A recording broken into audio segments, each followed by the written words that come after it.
ನಮಸ್ಕಾರ, ನಾನು ನಾಗರಾಜ್ ಶೆಟ್ ಅಂತ ಕುಮಟದಿಂದ ಮಾತಾಡ್ತಿರೋದು. ನಾನು ಈಗಾಗಲೇ ಹೇಳ್ಕೊಂಡಿರೋಂಥ ವಿಷಯ ಏನಂದ್ರೆ, ನಾವು ಆಕಳಿನ ಬಗ್ಗೆ ಒಂದು ಸಂಕ್ಷಿಪ್ತವಾದ ವಿವರಣೆಯನ್ನು ಕೊಡ್ತಾ ಇದ್ದೀನಿ.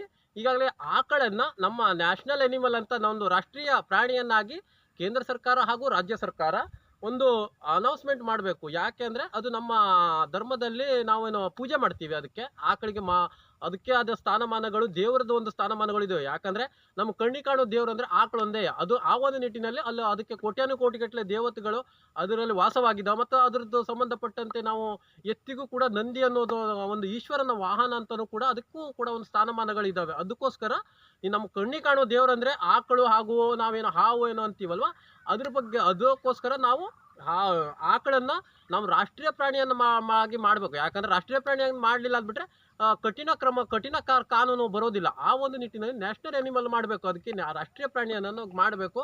ಆವಾಗ ಕಠಿಣ ಕಾನೂನು ಬರೋದ್ರಿಂದ ಆಕಳ ಒಂದು ಗೋ ಹತ್ಯೆ ಒಂದು ನಿಲ್ತದೆ ಮತ್ತು ಜನರಿಗೆ ಭಯ ಹುಡ್ತದೆ. ಆ ಒಂದು ನಿಟ್ಟಿನಲ್ಲಿ ಈಗಾಗಲೇ ನಮ್ಮ ರಾಷ್ಟ್ರೀಯ ಪ್ರಾಣಿಯನ್ನಾಗಿ ಮಾಡ್ಬೇಕು. ಯಾಕಂದ್ರೆ ರಾಜ್ಯ ಗೌರ್ಮೆಂಟ್ ಆಗಿರ್ಬೋದು, ಸೆಂಟ್ರಲ್ ಗೌರ್ಮೆಂಟ್ ಇದ್ರ ಬಗ್ಗೆ ಸ್ವಲ್ಪ ಗಂಭೀರವಾದ ಚಿಂತನೆಯನ್ನು ಮಾಡಿ ಇದು ಮಾಡ್ಬೇಕಂತ ಕೇಳ್ಕೊಳ್ತಾ ಇದ್ದೀವಿ.